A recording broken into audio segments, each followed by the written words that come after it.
Hi all, this is me Antharishan. ഇപ്പോൾ ഫോറക്സിന്റെ weekly analysis വീഡിയോയിലേക്ക് എല്ലാവർക്കും സ്വാഗതം. അപ്പോൾ ഒരു പുതുവർഷം വന്നിരിക്കുകയാണ് 2025. So of course last year നോക്കുകയാണെങ്കിൽ ലാസ്റ്റ് ഇയർ എന്നെ സംബന്ധിച്ചിടത്തോളം പേഴ്സണലി നല്ലൊരു വർഷമായിരുന്നു. നമ്മൾ കുറേ അധികം പല കാര്യങ്ങളിലും ഇമ്പ്രൂവ്മെന്റ് കൊണ്ടുവരാൻ പറ്റിയ വർഷമായിരുന്നു.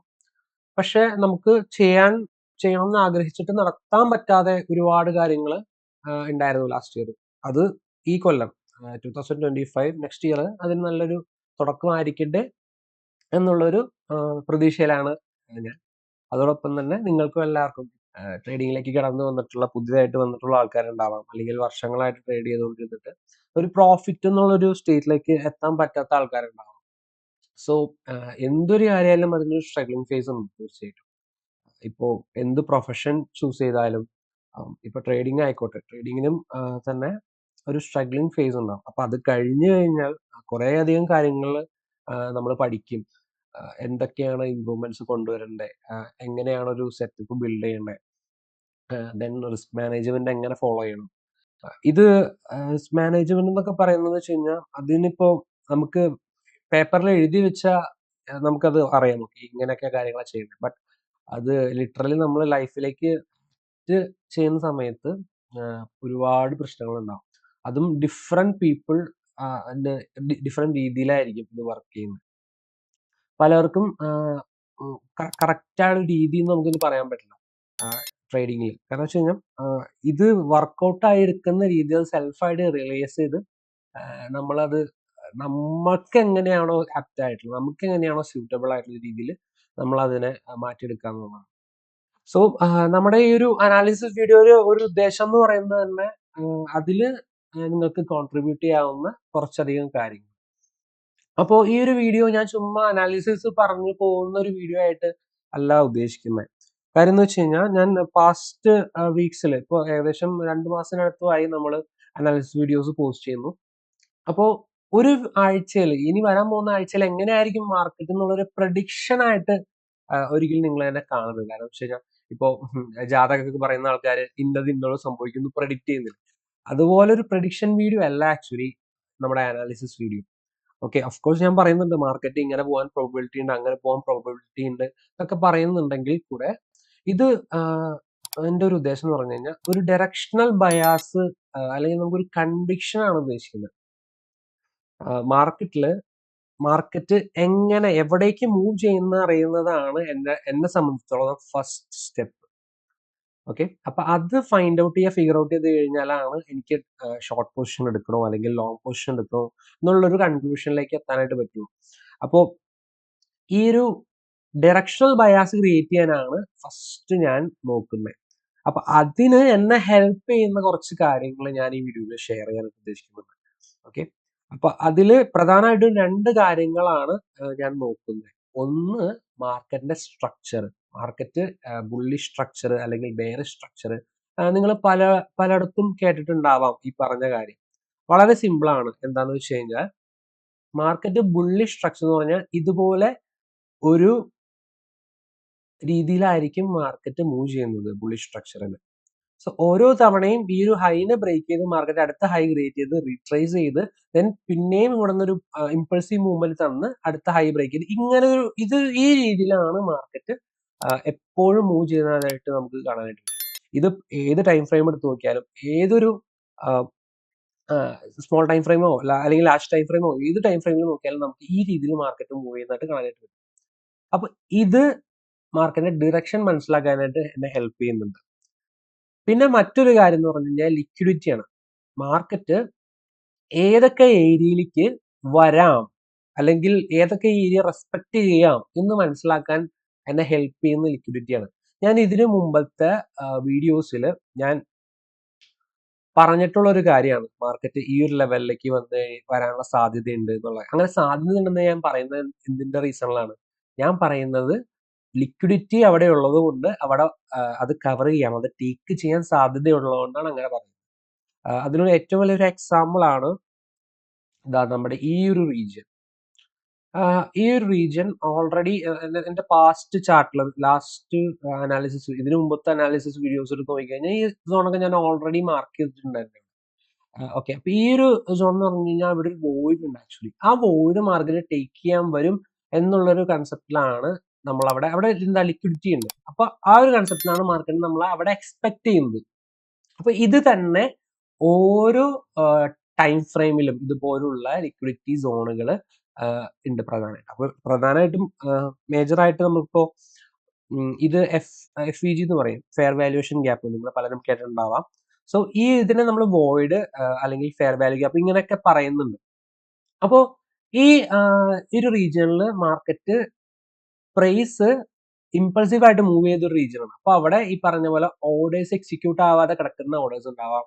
അങ്ങനെയുള്ള ഇതിനെ നമ്മൾ ലിക്വിഡിറ്റി എന്ന് പറയും. അപ്പൊ അത് വന്ന് ടേക്ക് ചെയ്യാനായിട്ട് മാർക്കറ്റ് വരുന്ന സാഹചര്യം ഉണ്ടാവും. അപ്പൊ ഇതെപ്പോഴും ടേക്ക് ചെയ്യാനുള്ള ഒരു പ്രോബബിലിറ്റി കൂടുതലാണ്. അപ്പോ ഞാൻ പറഞ്ഞ പോലെ ഡിറക്ഷൻ മനസ്സിലാക്കാനായിട്ട് ഞാൻ മാർക്കറ്റിന്റെ സ്ട്രക്ചർ നോക്കും. അതുപോലെ മാർക്കറ്റിൽ ലിക്വിഡിറ്റി എവിടെയാണ് കിടക്കുന്നതെന്ന് നോക്കും. അപ്പോൾ ഈ വോയിഡ് മാത്രമല്ല കേട്ടോ, അതല്ലാതെ ഡിഫറെന്റ് കൈൻഡ് ഓഫ് ലിക്വിഡിറ്റീസ് ഉണ്ട്. ഡ്രോൺ ലിക്വിഡിറ്റി ഉണ്ട്, പിന്നെ ഇന്റേണൽ ലിക്വിഡിറ്റി ഉണ്ട്, എക്സ്റ്റേണൽ ലിക്വിഡിറ്റി ഉണ്ട്. അങ്ങനെയുള്ള പിന്നെ ഈക്വൽ ഹൈസ് ഒരു കൈൻഡ് ഓഫ് ലിക്വിഡിറ്റി ആണ്, പിന്നെ equal loss. So this kind of liquidity ആണ് ഞാൻ എപ്പോഴും ടാർഗറ്റ് ചെയ്യുന്നത്, അല്ലെങ്കിൽ മാർക്കറ്റിന്റെ ഡയറക്ഷൻ മനസ്സിലാക്കാനായിട്ട് യൂസ് ചെയ്യുന്നത്. ഓക്കെ. ഇനി നമ്മൾ ലാസ്റ്റ് വീക്കിൽ പറഞ്ഞിട്ടുണ്ടായിരുന്നത് മാർക്കറ്റ് ഏകദേശം ഈ ഒരു സോണിലാണ് ഉണ്ടായിരുന്നത്. സോ അവിടെ നിന്ന് മാർക്കറ്റ് താഴത്തോട്ട് ഞാൻ എക്സ്പെക്ട് ചെയ്യുന്നുണ്ടെന്ന് ഞാൻ പറഞ്ഞിട്ടുണ്ടായിരുന്നു. സോ അത് ഏകദേശം ഇവിടെ നിന്ന് മാർക്കറ്റ് ഏകദേശം ഈ റേഞ്ച് വരെ വന്ന്, എന്നിട്ട് അവിടെ നിന്ന് പിന്നെ മാർക്കറ്റ് ബുള്ളിഷ് ആയിട്ട് പോവാനുണ്ടായിരുന്നു. അപ്പോൾ ഞാൻ ആക്ച്വലി ഈ ഒരു സോൺ വരെ എക്സ്പെക്ട് ചെയ്യുന്നുണ്ടായിരുന്നു. അതായത് ലാസ്റ്റ് വീഡിയോയിലും പറഞ്ഞിട്ടുണ്ടായിരുന്നു. അപ്പോ അവിടോട്ട് ആ സോണിലോട്ട് മാർക്കറ്റ് വന്നില്ല. അതിനു മുമ്പ് തന്നെ മാർക്കറ്റ് റിവേഴ്സ് ആവാണ് ചെയ്തത്. അപ്പോൾ ഇവിടെ നിന്ന് ഈ ഒരു സോണിൽ നിന്ന് താഴത്തോട്ടേക്ക് ഒരു ട്രേഡ് ഓൾറെഡി എടുത്തിട്ടുണ്ടായി. പിന്നെ അതിനുശേഷം മാർക്കറ്റ് ഇവിടെ നിന്ന് ഒരു സ്ട്രക്ചർ ഷിഫ്റ്റ് തന്നതിന് ശേഷം എന്ത് ചെയ്തു, ഞാനൊരു ബുള്ളിഷ് എൻട്രി കൂടെ ഇട്ടിട്ടുണ്ടായിരുന്നു. ഓക്കെ. അപ്പൊ ഈ ഒരു ബുള്ളിഷ് എൻട്രി എടുക്കാനുള്ള കാരണം വെച്ചാൽ ഞാൻ ഓൾറെഡി മാർക്കറ്റ് ബെയറിഷ് ആണ് കഴിഞ്ഞ വീക്ക് പറഞ്ഞാണല്ലോ, പിന്നെ എന്തുകൊണ്ട് ഞാൻ അവിടെ ബുള്ളിഷ് ട്രേഡ് എടുത്തു ഒരു ചോദ്യം ചിലപ്പോൾ പലർക്കും ഉണ്ടാവും. അതാണ് കാരണം വെച്ച് കഴിഞ്ഞാൽ നമ്മൾ സിറ്റുവേഷൻ അനുസരിച്ച് മാർക്കറ്റിനെ എപ്പോഴും അനലൈസ് ചെയ്തുകൊണ്ടിരിക്കുന്നതായിരിക്കും. അപ്പോൾ മാർക്കറ്റിൽ ഇപ്പൊ ഒരു ബെയറിഷ് ട്രെൻഡ് കണ്ടു, അപ്പൊ നമുക്ക് ബെയറിഷ് മാത്രം നോക്കാം, അങ്ങനെയല്ല. മാർക്കറ്റിൽ സംഭവിക്കുന്ന ചേഞ്ചസ് മനസ്സിലാക്കി അത് അഡാപ്റ്റ് ചെയ്ത് അവിടെ എന്ത് കൈൻഡ് ഓഫ് എൻട്രി ആണ് എടുക്കണ്ടേ എന്നുള്ള ഒരു ഡിസിഷനിലേക്ക് നമ്മൾ മാറണം. അപ്പൊ അത് കൂടെ പറയാനുണ്ട്. കാരണം വെച്ച് കഴിഞ്ഞാൽ ഓൾറെഡി കഴിഞ്ഞ വീഡിയോയിൽ ബെയറിഷ് ആയിരിക്കും എന്ന് പറഞ്ഞുകൊണ്ട് ബെയറിഷ് ട്രേഡ് മാത്രം നോക്കിയിരിക്കേണ്ട സിറ്റുവേഷൻ അല്ല. മാർക്കറ്റിൽ എന്താണോ ട്രെൻഡ് വരാൻ പോകുന്നത് അതിന്റെ അടിസ്ഥാനത്തിലായിരിക്കും എൻട്രീസ് എടുക്കുക. അപ്പോൾ ഞാനത് നമ്മുടെ ടെലഗ്രാമിൽ ഡിസ്കസ് ചെയ്തത് പറഞ്ഞുതരാം. സോ ഇത് ലാസ്റ്റ് വീക്കിൽ നമ്മൾ ഇട്ടിട്ടുണ്ടായിരുന്ന ഒരു ഡയറക്ഷണൽ വ്യൂ ആണ്. ഏകദേശം മാർക്കറ്റ് ആ ഒരു ഡൗൺ ട്രെൻഡ് തുടങ്ങുന്ന സമയത്ത് അത് ഞാൻ ഓൾറെഡി നമ്മുടെ ഗ്രൂപ്പിൽ ഷെയർ ചെയ്തിട്ടുണ്ടായിരുന്നു. അപ്പോൾ അഗെയിൻ നമുക്ക് ആ ഒരു ഡൗൺഫാള് കറക്റ്റ് ആയിട്ട് നമുക്കത് കിട്ടാനുണ്ടായത്. ദെൻ അതിനുശേഷം ഈ ഒരു സോണിൽ നിന്ന് ഈ ഒരു ലെവൽ വരെ ഞാൻ എക്സ്പെക്ട് ചെയ്യുന്നുണ്ടായിരുന്നു. അത് ഞാൻ ഷെയർ ചെയ്തിരുന്നു. എനിക്കൊരു ബെയറിഷ് വ്യൂ ഉണ്ട് എന്നുള്ള കാര്യം ഷെയർ ചെയ്തിട്ടുണ്ടായിരുന്നു. പക്ഷെ എന്താ, മാർക്കറ്റ് അതുപോലെ കംപ്ലീറ്റ്ലി അവിടേക്ക് ഒരു ബെയറിഷ് മൂവ്മെന്റ് തന്നില്ല. മാർക്കറ്റ് അവിടെ നിന്ന് സ്ട്രോങ് ആയിട്ട് തിരിച്ച് പോകുന്ന ഒരു സിറ്റുവേഷൻ ആണ് ഉണ്ടായത്. തിരിച്ചു പോകുന്ന സിറ്റുവേഷൻ ആണ് മാർക്കറ്റ് അവിടെ കാണിച്ചത്. ഓക്കെ. അപ്പൊ ഇവിടെ നിന്ന് ഒരു ഇമ്പൾസീവ് ബുള്ളിഷ് മൊമെന്റം തുടങ്ങിയ സമയത്ത് അതിന്റെ അടിസ്ഥാനത്തിൽ ആ ഒരു കൺഫോർമേഷനിൽ ഞാൻ എന്ത് ചെയ്തു, ഇവിടെ ഒരു മുകളിലേക്ക് ഒരു ലോങ് എൻട്രി പ്ലാൻ ചെയ്തു ഗോൾഡിൽ. So going long on gold എന്നുള്ള കാര്യം ഞാൻ പറഞ്ഞു. ഇപ്പൊ ഇത് എടുത്തത് ഞാൻ ഏകദേശം നമ്മുടെ 31-ാം തീയതി നമ്മുടെ കഴിഞ്ഞ വർഷത്തെ ലാസ്റ്റ് ട്രേഡ്. അപ്പൊ ഞാൻ പറയുകയും ചെയ്തു probably last trade of this ഇയറിനെ പറയുകയും ചെയ്തു. അത് ഏകദേശം ഒരു 1:4 നമുക്ക് പ്രോഫിറ്റ് തരുകയും ചെയ്തു ആ ട്രേഡ്. ഓക്കെ. അപ്പോ അവിടെ എന്താന്ന് വെച്ച് കഴിഞ്ഞാൽ മാർക്കറ്റിലെ ആ ഒരു ബയാസ് മനസ്സിലാക്കിയതിനു ശേഷം എന്റെ ആ ഒരു വ്യൂ ഞാൻ അവിടെ സ്വിച്ച് ചെയ്തിട്ട് അവിടെ ഒരു എൻട്രി റീജിയൻ ഞാൻ അവിടെ മനസ്സിലാക്കി അവിടെ ഞാനത് പ്ലോട്ട് ചെയ്ത് നമ്മുടെ കമ്മ്യൂണിറ്റി ഷെയർ ചെയ്യാണ് ചെയ്തത്. അപ്പോൾ നമുക്കൊരു ഡയറക്ഷണൽ ബയാസ് കിട്ടിക്കഴിഞ്ഞാൽ നമുക്ക് പകുതി കാര്യങ്ങൾ ഓക്കെ ആയി ആക്ച്വലി. പിന്നെ നമ്മൾ മനസ്സിലാക്കേണ്ടത് മാർക്കറ്റ് റിയാക്ട് ചെയ്യാൻ സാധ്യതയുള്ള സോണുകളും ലെവലുകളാണ്. അങ്ങനെ മനസ്സിലാക്കിയതിനു ശേഷം നമുക്ക് അവിടെ കൺഫർമേഷൻസ് ആയിട്ട് നോക്കണം. കൺഫർമേഷൻസ് മാർക്കറ്റ് ആ ലെവലിൽ വരുമ്പോൾ മാത്രമല്ല, മാർക്കറ്റ് ഡയറക്ഷൻ തരുമ്പോൾ തന്നെ നമ്മൾ കൺഫർമേഷൻ നോക്കുന്നുണ്ട്. അതാണ് സ്ട്രക്ചർ ഷിഫ്റ്റ് എന്ന് പറയുന്നത്. അപ്പോൾ അതിനൊരു എക്സാമ്പിൾ ഞാൻ പറഞ്ഞുതരാം. അതായത് മാർക്കറ്റ് പ്രോബബിളി റിവേഴ്സ് ആവാൻ സാധ്യതയുള്ള ലെവൽ ഞാൻ ഡിസ്കസ് ചെയ്തിട്ടുണ്ടായിരുന്നു. മാർക്കറ്റ് ഈ ഒരു ഹൈയിൽ നിന്ന് താഴേക്ക് വരാനുള്ള സാധ്യത ഞാൻ ഡിസ്കസ് ചെയ്തിരുന്നു. പക്ഷെ ഞാനത് ചുമ്മാ അങ്ങനെ ഇടല്ല ചെയ്തത്. കാരണം വെച്ച് കഴിഞ്ഞാൽ മാർക്കറ്റ് അങ്ങടേക്ക് എത്തുന്ന മൊമെന്റം എന്ന് പറഞ്ഞു കഴിഞ്ഞാൽ മാർക്കറ്റ് നല്ല സ്ട്രോങ് ആയിട്ട് മാർക്കറ്റ് ആ സോണിലേക്ക് എത്തുന്നത്. അപ്പോൾ ഒരിക്കലും അങ്ങനെ സ്ട്രോങ് ആയിട്ട് മുകളിലേക്ക് പോകുന്ന മാർക്കറ്റ് ഉടനെ താഴേക്ക് വീഴുമെന്ന് എനിക്ക് പറയാൻ പറ്റില്ലല്ലോ. അങ്ങനെ നമുക്ക് ബ്ലൈൻഡ്ലി ട്രേഡ് എടുക്കാനൊന്നും പറ്റില്ല. ഓക്കെ, അപ്പൊ അങ്ങനെ വന്ന സമയത്ത് ഞാൻ എന്ത് ചെയ്തു, എനിക്ക് അവിടെ ഒരു ക്യാരക്ടർ ഷിഫ്റ്റ് തരണം. മാർക്കറ്റ് ബുള്ളിഷ് ആയിട്ട് പോയിരിക്കുന്ന മാർക്കറ്റ് ഒരു 4 അവറിലോ 1 അവറിലോ ക്യാരക്ടർ ഷിഫ്റ്റ് തന്നാൽ മാത്രമാണ് എനിക്ക് അവിടെ എന്താ താഴേക്ക് വരാൻ സാധ്യത കൺഫേം ചെയ്യാനായിട്ട് പറ്റുള്ളൂ. ഓക്കെ, സോ ആ ഒരു കൺഫർമേഷൻ അതാണ് ഞാൻ ഇവിടെ എഴുതിയിട്ടിരിക്കുന്നത്. റിയാക്ഷൻ സാധ്യതയുള്ള ഹൈ പ്രൊബബിൾ സോൺ ആണ്. പക്ഷെ അവിടെ ട്രേഡ് എടുക്കണമെങ്കിൽ എനിക്ക് 4 അവറിലോ 1 അവറിലോ ക്യാരക്ടർ ഷിഫ്റ്റ് തരണം. അതിന്റെ കണ്ടീഷനാണ്. ഓക്കെ, ആ ഒരു കണ്ടീഷന്റെ അടിസ്ഥാനത്തിൽ അവിടെ അങ്ങനെ തന്നിരുന്നെങ്കിൽ ഞാൻ ഉറപ്പായിട്ടും താഴേക്ക് ബെയറിഷ് എൻട്രി നോക്കിയത്. പക്ഷെ അവിടെ അങ്ങനെ തന്നില്ല. അവിടെ നിന്ന് പിന്നെയും മാർക്കറ്റ് മൂവ് ചെയ്യാനുണ്ടായത്. ഞാൻ മുകളിലോട്ട് പോയി ഒരു പർട്ടിക്കുലർ സോണിൽ നിന്ന് റിജക്ഷൻ തന്നു കഴിഞ്ഞപ്പോൾ I got my confirmation there. മനസ്സിലായോ? സോ അവിടെ നിന്ന് മാർക്കറ്റ്, അതായത് നമ്മുടെ ഒരു ലിക്വിഡിറ്റി പോണ്ട ഏരിയയിലേക്ക് വന്ന സമയത്ത് അവിടെ നിന്ന് എനിക്ക് സ്മോൾ ടൈം ഫ്രെയിമിൽ കൺഫർമേഷൻ കിട്ടിയതിന് ശേഷം ഞാൻ എന്ത് ചെയ്തു, ഒരു ബെയറിഷ് വ്യൂ ഞാനിവിടെ പോസ്റ്റ് ചെയ്തിട്ടുണ്ടായിരുന്നു നമ്മുടെ ഗ്രൂപ്പിൽ. ഇതാണ് ആ ഒരു ബെയറിഷ് വ്യൂ ഉണ്ടായിരുന്നത്. സോ എക്സാക്ട്ലി എന്ത് ചെയ്തു, മാർക്കറ്റ് ഇതാ ഒരു സോണിലിട്ട് വന്നിട്ട് അവിടെ നിന്ന് ബെയറിഷ് ആയിട്ട് മാർക്കറ്റ് താഴോട്ടേക്ക് വരാനുണ്ടായത്. സോ അത് നമ്മുടെ ചാർട്ടിൽ ഞാൻ കാണിച്ചു തരാം. സോ ഇവിടെ നോക്കിക്കോ. സോ ഇതായിരുന്നു നമ്മുടെ ആ ഒരു വ്യൂ ഉണ്ടായിരുന്നു. അപ്പോൾ ആ ഒരു സോണിൽ നിന്ന് എന്ത് ചെയ്തു, മാർക്കറ്റ് അവിടെ നിന്ന് എക്സാക്ട്ലി അവിടെ നിന്ന് ബെയറിഷ് ആയിട്ട് താഴേക്ക് വരാനുണ്ടായത്. ഓക്കെ, അപ്പൊ ഇവിടെ നമ്മൾ ഈ ഒരു ഡിറക്ഷൻ മനസ്സിലാക്കാനായിട്ട് ഞാൻ ഇവിടെ യൂസ് ചെയ്യുന്ന എന്തൊക്കെയാണ് ഞാൻ ഓൾറെഡി വീഡിയോയിൽ ഡിസ്കസ് ചെയ്ത് കഴിഞ്ഞു.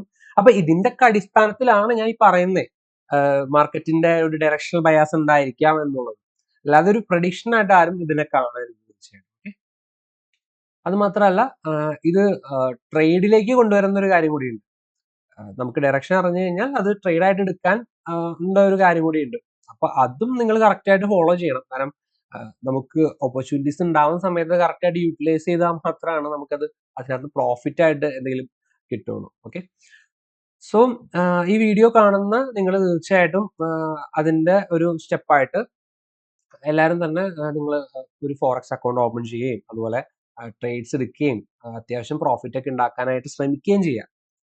ഇതിപ്പോ നിങ്ങൾക്ക് ഇതൊരു അക്കൗണ്ട് ഒന്നും ഇല്ലെങ്കിൽ തീർച്ചയായിട്ടും അത് ഓപ്പൺ ചെയ്യേണ്ട ലിങ്ക് ഞാൻ നമ്മുടെ വീഡിയോയുടെ ഡിസ്ക്രിപ്ഷനിൽ കൊടുക്കാം. ഇപ്പോൾ എക്സ്എൻഎസിലോ അല്ലെങ്കിൽ FXTMലോ ഏതിലും വേണമെങ്കിൽ നിങ്ങൾക്ക് അക്കൗണ്ട് ഓപ്പൺ ചെയ്യാം. അതിപ്പോൾ നമ്മുടെ ഗ്രൂപ്പിൽ ജോയിൻ ചെയ്തിട്ട് നമ്മൾ അതിനകത്ത് നിന്ന് വ്യൂസിന്റെ അടിസ്ഥാനത്തിലൊക്കെ നിങ്ങൾക്ക് ട്രേഡ്സ് എടുത്ത് പ്രാക്ടീസ് ചെയ്യാം. ഇതിപ്പോ റിയൽ അക്കൗണ്ടിൽ നിങ്ങൾ ട്രേഡ് ചെയ്യാൻ ചിലപ്പോൾ ബുദ്ധിമുട്ടുണ്ടാവും തുടക്കത്തെ ഒരു ടൈമിലൊക്കെ. വെച്ച് കഴിഞ്ഞാൽ നിങ്ങൾക്ക് ക്യാപിറ്റൽ നിങ്ങൾ ആദ്യമായിട്ട് ട്രേഡ് ചെയ്തൊന്നും ഒന്ന് എക്സ്പീരിയൻസ് ആണല്ലോ. അപ്പൊ നിങ്ങൾക്ക് എന്താ വേണമെങ്കിൽ ഡെമോ അക്കൗണ്ട്സിൽ ട്രേഡ്സ് എടുക്കാം. അതിനുശേഷം പതിയെ നമ്മൾ റിയൽ മണിയിൽ കൂടെ ട്രേഡ്സ് എടുത്ത് തുടങ്ങാം. ചെറിയ ക്യാപിറ്റലൊക്കെ മതി തുടക്കത്തില്. അപ്പോ ഇതെന്താ റിയൽ മണിയിൽ എടുക്കാൻ പറയുന്നതിന്റെ കാരണം എന്ന് വെച്ച് കഴിഞ്ഞാൽ എന്നാലും നിങ്ങൾക്ക് നിങ്ങളുടെ ആ ഒരു സൈക്കോളജി കറക്റ്റ് ആക്കാനായിട്ട് പറ്റും. ഓക്കെ, അപ്പോൾ ഈ ഒരു സൈക്കോളജി കൂടെ ഇതിനകത്ത് വലിയൊരു ഇമ്പോർട്ടൻസ് പറയുന്ന ഒരു കാര്യം കൂടിയാണ്. അപ്പൊ അതെന്താന്നൊക്കെ നമുക്ക് ഇനി ലേറ്റർ ഓൺ വരുന്ന വീഡിയോസിലൊക്കെ ഡിസ്കസ് ചെയ്യാം. അപ്പോൾ എല്ലാവരും തന്നെ നിങ്ങൾ ഒരു അക്കൗണ്ട് ഓപ്പൺ ചെയ്തിട്ട് ട്രേഡ്സ് എടുക്കുക, പ്രാക്ടീസ് ചെയ്യുക, ചെറിയ രീതിയിലൊക്കെ പ്രോഫിറ്റ് ഉണ്ടാക്കുക. ഇപ്പോൾ സ്കൂളിൽ പോകുന്ന കോളേജിൽ പോകുന്ന ആൾക്കാരുണ്ടാവും, ഇപ്പൊ ജോലിക്ക് പോകുന്ന ആളുകളുണ്ടാവും, ബിസിനസ് ചെയ്യുന്നവരുണ്ടാവും. ഇവർക്കൊക്കെ വൺ സോഴ്സ് ഓഫ് ഇൻകം കൊണ്ട് മാത്രം നമുക്ക് മുന്നോട്ട് പോകാൻ പറ്റില്ല. അപ്പോൾ മൾട്ടിപ്പിൾ സോഴ്സ് ഓഫ് ഇൻകം എപ്പോഴും പ്രിഫർ ചെയ്യുന്നതാണ്. അപ്പോൾ അതിൽ ഒരു പാർട്ട് നമുക്ക് ട്രേഡിങ്ങിന് കൊടുക്കാനായിട്ട് പറ്റും. അപ്പൊ ഇത് നിങ്ങൾ നല്ല രീതിക്ക് മുന്നോട്ട് കൊണ്ടുപോവാ. ഓക്കെ, അപ്പൊ ഇനി അടുത്ത ആഴ്ചയിൽ എങ്ങനെയായിരിക്കും മാർക്കറ്റ് റിയാക്ട് ചെയ്യുക എന്നുള്ള കാര്യം നമുക്ക് ഡിസ്കസ് ചെയ്യാം. സോ ഇവിടെ ഈ ഒരു സോണിൽ മാർക്കറ്റ് റിയാക്ട് ചെയ്ത് താഴേക്ക് വന്നിട്ടുണ്ട്. അതായത് ഇവിടെ നിന്ന് സ്ട്രോങ് ആയിട്ടുള്ള ഒരു മൊമെന്റം, അതായത് ഈ ഒരു റേഞ്ചിൽ നിന്ന് മാർക്കറ്റ് താഴേക്ക് ഇവിടെ വരെ വന്നിട്ട് അവിടെ നിന്ന് സ്ട്രോങ് ആയിട്ട് ഇത്രയും മൂവ്മെന്റ് തന്നിട്ടുണ്ട്. അപ്പൊ ഈ ഒരു മൂവ്മെന്റ് ആക്ച്വലി ഇൻഡിക്കേറ്റ് ചെയ്യുന്നത് മാർക്കറ്റ് ഇനിയും മുകളിലേക്ക് പോകാൻ സാധ്യതയാണ്. കാരണം വെച്ച് കഴിഞ്ഞാൽ ഈ മൊമെന്റം എന്ന് പറയുന്നത് ഒരു വലിയ ഫാക്ടറാണ് മാർക്കറ്റിനെ സംബന്ധിച്ചിടത്തോളം. ഒരു നല്ല മൊമെന്റം തന്നിട്ടുണ്ടെങ്കിൽ മാർക്കറ്റ് എഗെയിൻ അത് കണ്ടിന്യൂ ചെയ്യാനുള്ള പ്രോബബിലിറ്റി വളരെ ഹൈ ആണ്. സോ ഈ ഒരു സ്വിങ്ങിനെ നമ്മൾ എന്ത് ചെയ്യണം? നമ്മൾ ഇതിനെ ഇക്വിലിബ്രിയം, പ്രീമിയം, ഡിസ്കൗണ്ട് ആയിട്ട് ആദ്യം തന്നെ ഡിവൈഡ് ചെയ്തിട്ട് നോക്കണം. കാരണം വെച്ച് കഴിഞ്ഞാൽ ഇതിപ്പോ ഇതാ ഞാൻ കാണിച്ചു തരാം. ഇതാ ഇവിടെ നമ്മൾ ഈ ഒരു സ്വിങ്ങിനെ നമ്മൾ ഡിസ്കൗണ്ട്, പ്രീമിയം, ഇക്വിലിബ്രിയം ആയിട്ട് ഡിവൈഡ് ചെയ്തിട്ടുണ്ട്. അപ്പോൾ ഓഫ് കോഴ്സ് ഞാൻ കൺസിഡർ ചെയ്യുന്നത് എപ്പോഴും ഈ ഡിസ്കൗണ്ട് ലെവലിലേക്ക് വരുന്ന എൻട്രീസ് ആണ്. ഇക്വിലിബ്രിയവും ഡിസ്കൗണ്ടും മോസ്റ്റ് ഓഫ് ദ ടൈം ഇക്വിലിബ്രിയത്തിൽ റെസ്പെക്ട് ചെയ്തിട്ട് മാർക്കറ്റ് പോകുന്ന കാണാറുണ്ട്. ഓക്കെ, അപ്പോൾ ഇവിടെ ഞാൻ എപ്പോഴും ഈ ഒരു സോൺ റെസ്പെക്ട് ചെയ്യാനുള്ള ഒരു ഇത് കാണുന്നുണ്ട്. അപ്പോൾ ഇതാ നോക്കിക്കേ, ഇവിടെ നോക്കിക്കഴിഞ്ഞാൽ നമുക്കൊരു എന്താ ഒരു വോയിഡ് ഇവിടെ കാണാനായിട്ട് പറ്റുന്നു. ഒരു ഫെയർ വാല്യുവേഷൻ ഗ്യാപ്പ് ഇവിടെ കാണാനായിട്ട് പറ്റുന്നുണ്ട് അല്ലേ? അപ്പോൾ ഈ ഒരു ഡിസ്കൗണ്ട് സോണിൽ ഇങ്ങനൊരു ഫെയർ വാല്യുവേഷൻ ഗ്യാപ്പ്, ഒരു വോയിഡ് ഉണ്ടെങ്കിൽ അത് റെസ്പെക്ട് ചെയ്യാനുള്ള സാധ്യത അവിടെ നല്ല രീതിക്ക് കാണാം. അപ്പോൾ അത് മാത്രമല്ലാതെ ഞാൻ ഇതിനകത്ത് ഫിബ് കൂടെ ഇന്റഗ്രേറ്റ് ചെയ്യുന്നുണ്ട്. അപ്പോൾ ഈ ഫിബ് ഇങ്ങനെ താഴെ നമ്മൾ ഇങ്ങനെ ഹൈലേക്ക് വരയ്ക്കുന്നത്. അപ്പോൾ ഇതിനാണ് നമ്മൾ പറയുന്നത് OT, ഒപ്റ്റിമൽ ട്രേഡ് എൻട്രി. അപ്പൊ അങ്ങനെ നോക്കുമ്പോഴും ഈ ഒരു ലെവല് 0.705 എന്ന ലെവലും 0.618 എന്ന് പറയുന്ന ലെവല് ഈ പറഞ്ഞ പോലെ OT ലെവലാണ്. അത് മാത്രമല്ല നമുക്ക് ഈ ലെവൽ കൂടെ OT വരുന്നുണ്ട്. അപ്പോൾ ആ ഒരു സോണിലും ഇതുപോലെ ഇവിടെ ഒരു വോയിഡും ഉണ്ട്. അതുപോലെ ഇതൊരു ഡിസ്കൗണ്ട് ഏരിയയിലാണ്. അപ്പോൾ ഈ ഒരു ലെവലിനെ റെസ്പെക്ട് ചെയ്യാനുള്ള പ്രോബബിലിറ്റി അവിടെ കൂടുന്നുണ്ട്. മനസ്സിലായോ? അപ്പോൾ ഈ ലെവൽ എന്താ ഒരു ഇമ്പോർട്ടന്റ് ലെവലാണ്. അപ്പൊ അത് എന്തേ മാർക്ക് ചെയ്ത് വെക്കുക. അപ്പൊ ഇങ്ങനെ റെസ്പെക്ട് ചെയ്യാൻ സാധ്യതയുള്ള ലെവൽസും ഒക്കെ എന്ത് ചെയ്യുക, മാർക്ക് ചെയ്ത് വെക്കുക. അപ്പൊ ഇതൊക്കെ എന്താ നമുക്ക് ഡയറക്ഷണൽ ബയാസ് കിട്ടാനായിട്ട് ഹെൽപ്പ് ചെയ്യും. അപ്പൊ ഇവിടെ ഒരു ലെവലുള്ളപ്പോൾ ഇത് റെസ്പെക്ട് ചെയ്യാൻ സാധ്യത കാണുന്നുണ്ട്. അപ്പൊ നമുക്കത് കംപ്ലീറ്റ്ലി അത് റെസ്പെക്ട് ചെയ്യണം എന്നും പറയാനും പറ്റില്ല. ഓക്കെ, ഇതിപ്പോ ഞാൻ ലാസ്റ്റ് വീക്കിൽ ഞാൻ യൂറോ USDയിൽ ഞാൻ എക്സ്പെക്ട് ചെയ്യുന്നൊരു ലെവൽ ഉണ്ടായിരുന്നു. ഇതാണ് ഞാൻ എക്സ്പെക്ട് ചെയ്യുന്ന ലെവൽ. ആ ലെവലിലോട്ട് വന്നില്ല. അതിന് തൊട്ട് മുമ്പ് വരെ വന്നിട്ട് അവിടെ നിന്ന് താഴത്തോട്ടേക്ക് പോകണം. ഞാൻ ലാസ്റ്റ് അനാലിസിസ് പറഞ്ഞ ബെയറിഷ് ആയിരിക്കും എന്നുള്ള കാര്യം പറഞ്ഞിരുന്നു. അപ്പൊ അത് തൊട്ട് എന്ത് ചെയ്തു, അതിന് മുമ്പ് വന്നിട്ട് താഴോട്ട് വന്നു. അപ്പൊ അങ്ങനെ നമുക്ക് എക്സാക്ട്ലി അങ്ങനെ ഒരു ലെവൽ പറയാനൊന്നും പറ്റില്ല. അത് റെസ്പെക്ട് ചെയ്യാൻ സാധ്യതയുണ്ട്. സോ നമുക്ക് അവിടെ എക്സ്പെക്ട് ചെയ്തിരിക്കുക എന്നുള്ള രീതിയിൽ നമുക്കത് സംസാരിക്കാനായിട്ട് പറ്റും. സോ അങ്ങനെ ഒരു റെസ്പെക്ട് ചെയ്യാൻ സാധ്യതയുള്ള ഒരു ലെവലാണ്. അപ്പോൾ ഞാൻ ഈ ഒരു മൊമെന്റത്തിന് ശേഷം ആക്ച്വലി ബുള്ളിഷ് വ്യൂവിലാണ് ഇപ്പൊ നിൽക്കുന്നത് ഗോൾഡിൽ. അപ്പോൾ ഇനിയും കമ്മിങ് ഡേയ്സിൽ മാർക്കറ്റിൽ അത്യാവശ്യം ബൈയിങ് വരാനുള്ള സാധ്യതയുണ്ട്, മുകളിലോട്ട് പോകാനുള്ള സാധ്യതയുണ്ട്. നമുക്കത് കംപ്ലീറ്റ്ലി അപ്പോഴത്തെ തീരുമാനത്തിൽ അത് പറയാനായിട്ട് പറ്റും. അപ്പൊ അങ്ങനെയുള്ള അപ്ഡേറ്റ്സ് നിങ്ങൾക്ക് കിട്ടാൻ വേണ്ടിയിട്ട് തീർച്ചയായിട്ടും നമ്മുടെ ഡിസ്കോഡും അതുപോലെ ടെലഗ്രാമും ഒക്കെ ഫോളോ ചെയ്യാനായിട്ട് ശ്രമിക്കുക. ടെലഗ്രാം ലിങ്ക് ഞാൻ ഈ വീഡിയോയുടെ താഴെ ഡിസ്ക്രിപ്ഷനിൽ കൊടുക്കുന്നുണ്ടാവും. അപ്പോൾ തീർച്ചയായിട്ടും എല്ലാവരും ജോയിൻ ചെയ്യാനായിട്ട് നോക്കാം. ഓക്കെ, അപ്പോൾ ആ വരുന്ന സമയത്തുള്ള വ്യൂ കാര്യങ്ങളൊക്കെ അതിനകത്ത് അപ്ഡേറ്റ്സ് ആയിട്ട് വരുന്നത്. അപ്പോൾ കൂടുതലായിട്ട് പറയാനില്ല ഇതിനകത്ത്. നമുക്കൊരു മൂവ്മെന്റ് മാർക്കറ്റ് തന്നതിന് ശേഷമായിരിക്കും പറയാനുണ്ടാവുക. അപ്പോൾ അത് തീർച്ചയായിട്ടും ഞാൻ നിങ്ങളെ വരുന്ന വഴി അപ്ഡേറ്റ് ചെയ്യാം. സോ യൂറോയിലും ഈ പറഞ്ഞ പോലെ എനിക്ക് ഒരു ക്ലിയർ പ്ലാനോ ഒന്നുമില്ല ഇപ്പോൾ. ഞാൻ ആക്ച്വലി മാർക്കറ്റിനെ ഇനിയും താഴത്തോട്ട് എക്സ്പെക്ട് ചെയ്യുന്നുണ്ട്. അപ്പോൾ ഇതൊരു റീട്രേസ് ചെയ്ത് ഈ ഒരു സോൺ വരെ, ഈ ഒരു ലെവൽ വരെ ഇവിടെ ഒരു ബിൽഡപ്പ് ഉണ്ട്. സോ ഈ ഒരു ലെവലിലേക്ക് ഞാൻ എക്സ്പെക്ട് ചെയ്യുന്നുണ്ട്. അപ്പോൾ ഇത് ഇമ്പൾസീവ് ആണ്. ഇവിടെ നിന്ന് ഇങ്ങനെ കറക്റ്റീവ് ആയിട്ട് ഈ ലെവലിൽ വന്നിട്ട് അവിടെ നിന്ന് റിജക്ട് ചെയ്ത് അതോട്ട് വരാം. സോ അപ്പോൾ ആ ഒരു അടിസ്ഥാനത്തിൽ മേ ബി നമുക്ക് എൻട്രീസ് നോക്കിയിട്ട് അവിടെ എൻട്രി എടുക്കാനായിട്ട് പറ്റും. സോ അതാണ് എനിക്ക് യൂറോയിൽ പറയാനുള്ളത്. പിന്നെ GBP JPY നമ്മൾ എക്സ്പെക്ട് ചെയ്ത പോലെ ഈ ഒരു ഹൈ ആണ് ഞാൻ ലാസ്റ്റ് വീഡിയോയിൽ പറഞ്ഞത്. നമ്മൾ ഈ ഒരു ലെവൽ വരെ ഒക്കെ എക്സ്പെക്ട് ചെയ്യുന്നുള്ള ഒരു കാര്യം പറഞ്ഞു. പക്ഷെ എന്താ കാര്യം എന്ന് വെച്ച് കഴിഞ്ഞാൽ ഈ ഒരു ഹൈനെ ബ്രേക്ക് പോലും ചെയ്തില്ല. മനസ്സിലായോ? ഈ ഒരു ഹൈനെ ഇവിടെ ബ്രേക്ക് പോലും ചെയ്തില്ല ആക്ച്വലി. അവിടെ ഒരു ഈക്വൽ ഹൈ ക്രിയേറ്റ് ചെയ്തിട്ട് അവിടെ നിന്ന് താഴത്തോട്ടേക്ക് വന്ന് ഇതാണ് ഇവിടെ ഒരു ഡിമാൻഡ് ഏരിയ ഉണ്ട്. ആ ഡിമാൻഡ് ഏരിയയിൽ വന്ന് നിൽക്കുകയാണ്. ഉണ്ടോ? ആ ഡിമാൻഡ് ഏരിയയിൽ നിന്ന് പയ്യനെ ആശാൻ മുകളിലേക്ക് പോകാനുള്ള ഓരോ പരിപാടികൾ നോക്കുന്നുണ്ട്. പക്ഷെ ഇവിടെ എനിക്ക് കൺഫോർമേഷൻ ഒന്നും സ്മോൾ ടൈം ഫ്രെയിമിൽ കാര്യമായിട്ട് കിട്ടിയിട്ടില്ല മുകളിലേക്കാന്നുള്ളത്. പക്ഷെ ഇവിടെ നിന്ന് നല്ല പ്രോബബിലിറ്റി ഉണ്ട് മുകളിലേക്ക് പോകാനായിട്ട്. സോ നമുക്ക് നോക്കാം. മുകളിലേക്ക് അങ്ങനെ ഒരു എൻട്രി കിട്ടുകയാണെങ്കിൽ തീർച്ചയായിട്ടും ഞാനത് ഡിസ്കസ് ചെയ്യാം. ഓക്കെ, അപ്പോൾ ഇതാണ് നമുക്ക് 3 പേഴ്സിലുണ്ടായിരുന്ന അനാലിസിസ്. സോ ഇന്നത്തെ വീഡിയോ നമ്മൾ കുറച്ചധികം കാര്യങ്ങൾ ഡിസ്കസ് ചെയ്തിട്ടുണ്ട്. ഇത് നിങ്ങൾക്ക് ഹെൽപ്ഫുൾ ആണെന്ന് ഞാൻ കരുതുന്നു. അപ്പോൾ ഇനി വരുന്ന വീഡിയോസിൽ ഇതുപോലുള്ള കാര്യങ്ങൾ ഇതുപോലുള്ള കണ്ടന്റ് ഇൻക്ലൂഡ് ചെയ്യാനായിട്ട് ഞാൻ ശ്രമിക്കാം. അപ്പോൾ എല്ലാവരുടെയും പുതുവർഷം അടിപൊളിയായിരിക്കട്ടെ എന്ന് ഞാൻ ആശംസിക്കുന്നു. മറ്റൊരു വീഡിയോ ആയിട്ട് നമുക്ക് കാണാം. ബൈ.